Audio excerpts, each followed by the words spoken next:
I can see what I mean. So, Rich, you can go on 3, 2, 1. So we want to show people how to set up a recipe, but first you have to set up the software to be able to add your recipe.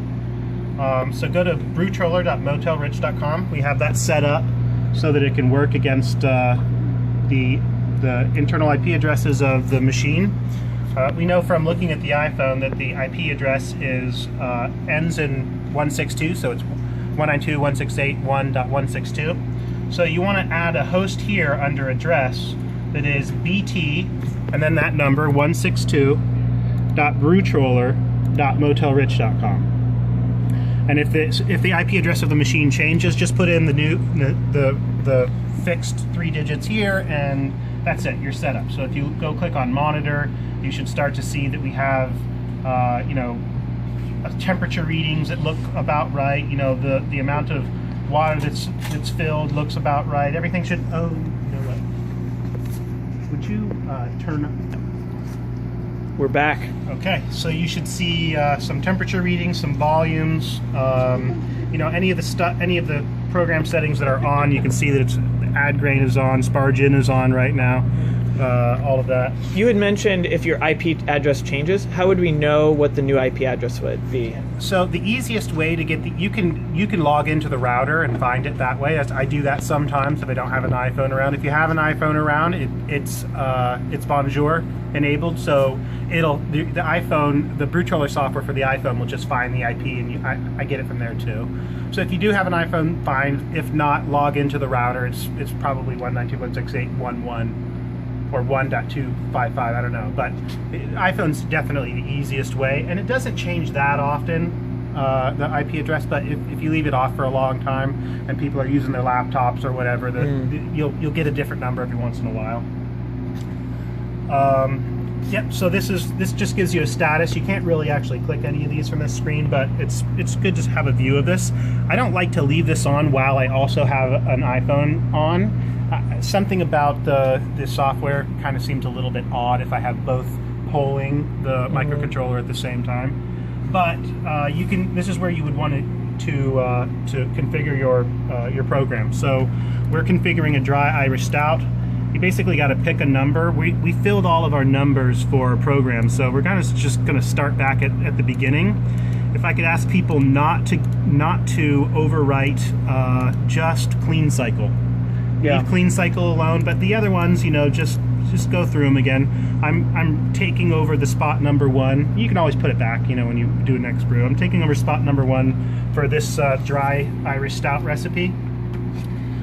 So I'm just looking at the recipe and see what it wants. There are a few things like sparge temperature that you probably want to just leave alone. 168 is a good default.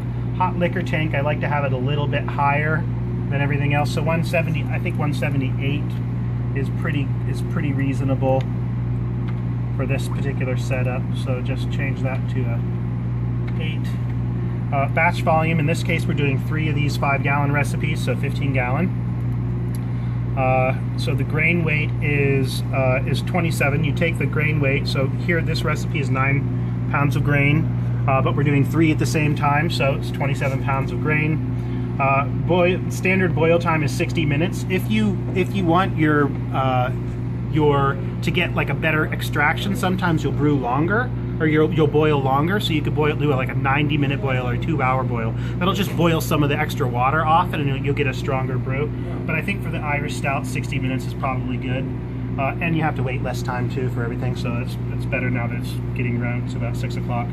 Mash ratio of 1.25 to 1 is pretty standard. You can leave that alone. Pitch temperature is how long or what temperature you want to get the beer down to before it's done cooling. So this is like the cooling cycle. And the yeast likes temperatures between 64 and 75. So just pick something in the middle. 68 is pretty well in the middle of that. It should be good for the yeast. We'll try to get down to there. It's winter, so it should probably get down. In the summer, when the water's a little bit warmer, you might want to throw this number up just so that it doesn't take forever and you don't waste a lot of water. You don't need a lot of these settings on the right. They're just available in case you do. This particular recipe says sack rest at 152 for 60 minutes and mash out at 170 for 10 minutes. So we're just going to fill those out. Sack at 152. I'm going to say 55 minutes because we have a bit of a ramp up. So I just knock 5 minutes off of it. I don't want to get too great a conversion. It'll make a dry beer. This is a dry Irish stout, but I don't know. This is just a little adjustment I like to do. And for mashing out, it says mash out at 170. We can do mash out at 170 too. It's set for 168, but 170 is pretty good too. There we go. And then you save it to the BrewTroller, and your recipe is in. The only additional thing you want to do is look to see if there are any boil additions. We have a boil addition here. We want to add cluster at 60 minutes. And I always get confused as to whether it's 60 minutes into the boil or 60 minutes at the beginning of the boil, but I'm pretty sure it's 60 minutes into the boil. So I'll turn an alarm on for 60 minutes, and that's gonna mean we put in the cluster hops at 60 minutes of the boil. Yeah, I'm always confused about whether it's remaining or boil it for 60 minutes, right? Yeah, I'm always a little confused by some of the recipes whether they mean put it in at 60 minutes time remaining or put it in at 60 times elapsed.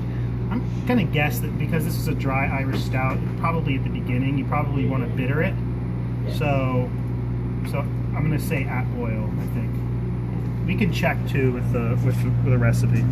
But yeah, that's it. So back, save it to the BrewTroller. And that just overwrites the one we just previously And that saved. overwrites. Yep. We're on position 1 right here. When I started, Yep. I picked position 1. Yep. So I'm overwriting position. So you can see if I click position 2, it'll be a different recipe. Click back to 1, it's this one. I always Okay. like to sometimes like look at a different recipe too that's about the same. Like here's an 11-gallon batch. What were the settings for that one? What are mine? Just to see if I'm kind of in the same realm. Range. It looks pretty good though.